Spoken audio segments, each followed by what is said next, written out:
ይሄን ክችን ካቢኔት በደንብ ካየኸው የቤትህን እቅድ እስከ መጨረሻው ተቀይረዋለህ። ምክንያቱም ቀላል ዘመናዊና በጣም ውብ የሆነ ስራ። ሰላም አለይኩም ወራህመቱላሂ ወበረካቱ። ሰላም እንዴት ናችሁ? ውድና የተከበራችሁ የቻናሌ ቤተሰቦች ዛሬ በዚህ ቪዲዮ በቅርብ ጊዜ የሰራሁትን ዘመናዊ ክችን ካቢኔት ስራ አሳያችኋለሁኝ። ይህን ስራ እንደምታዩት እንግዲህ አሪፍ ዲዛይን፣ ጥራት ያለው እቃና እንዲሁም ቦታዎችን እንዴት አድርጌ እንደተጠቀምኩት በዝርዝር እንመለከታለን። እስከ መጨረሻው ድረስ አብራችሁኝ ሆኑ። የቻናል ቤተሰቦች እንግዲህ ይሄ ቪዲዮ ሲደርሳችሁ ላይክ እያደረጋችሁና ሼር እያደረጋችሁ እስከ መጨረሻው ድረስ አብራችሁኝ እንድትሆኑ እጋብዛችኋለሁ። ይህን ስራ እንግዲህ እንደምታዩ በአንድ በኩል አጠር ያለች ኤል ያላት፣ በአንድ በኩል ደግሞ ረጅም እስከ ጥግ ድረስ መሄድ የሚችል ነበረ። ነገር ግን ከዚህ በኋላ በር ስላለ አላስከፍት አላዘጋ እንዳይል በሚል ነው አሳጥረን እዚህ ጋር እንዲቆም ያደረግ ነው። ይህንን የሚያምር ክችን ካቢኔት እንግዲህ እዚሁ ከሚሴ ከተማ ላይ መሰና የሚባል ሰፈር ላይ ነው የገጠም ነው። ብዙ የቤት እቃዎችን ሙሉ የቤት እቃዎችን ነው የሰራንላት። አሁን እንግዲህ ከላይኛው ፓርት ጀምሬ እያንዳንዱን ነገር አሳያችኋለሁኝ። አብራችሁኝ ሆኖ እንደምታዩት እንግዲህ ከላይ ያለውን ፓርት ስናይ ነጭ ሴራሚክ ወይም ደግሞ ማርብል ከለር ያለውን ዲዛይን ተጠቅመናል። እንዲሁም ፎርማይካ ወይም ደግሞ ላሚኔትድ ተጠቅመናል። ይህም ክችኑን ንጹህና ሰፊ እይታ እንዲኖረው ያደርገዋል። እንደምታዩት እጀታዎቹ ራሱ የተመረጡን ሲሆን ረጅም እድሜና ቀለል ያለ አጠቃቀሞችን እንዲሰጧት በማድረግ አሪፍ አድርገን ሰርተናል። ሌላው የቦታ አጠቃቀም ላይ ራሱ በስርዓትና ብዙ እቃዎችን በትንሽ ቦታ ብዙ ስራዎችን እንድትጠቀምበት አድርገን ቦታ ሳይፈጅባት በስርዓት ነው የሰራንላት። እናንተ እንግዲህ ግዴታ ትልልቅ ክችን ካቢኔት ማሰራት አቅም ሳይኖራችሁ ይቀርና እንዴት አድርገን እንትንላለን ስትሉ ቦታውን በሚገባ እንድትጠቀሙበት አድርገን እዚህ ጋር እንግዲህ የእቃ ማጠቢያም ሌላም መግጠም ትችል ነበረ። ያንን እንግዲህ የደንበኛችን ፍላጎት ሆኖ ነው የቀረው።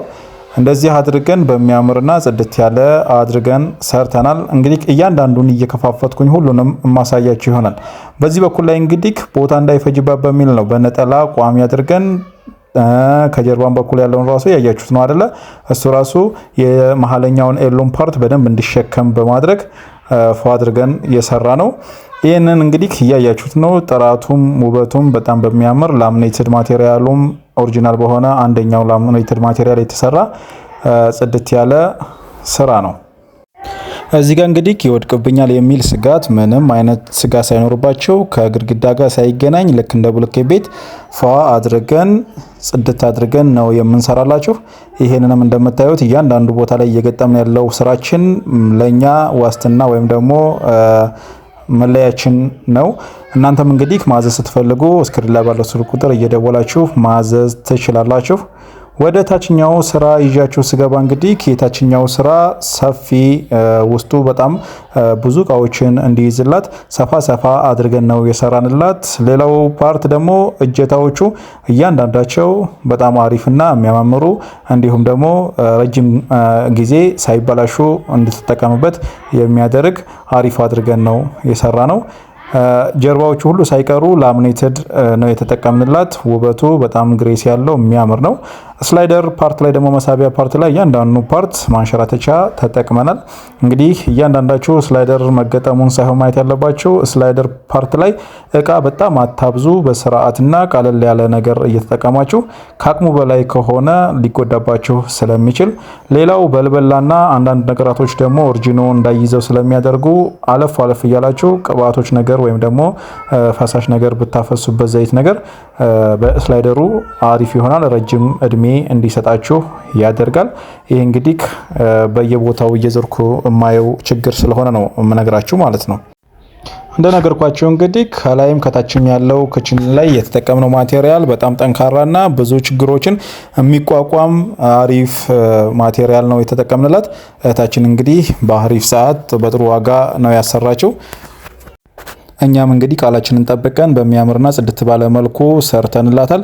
እንግዲህ ከዚህ ስራ ላይ ቦታን በስርዓት ነው የተጠቀምነው። ጥራትንም ፏ አድርገን አሳምረንላታል።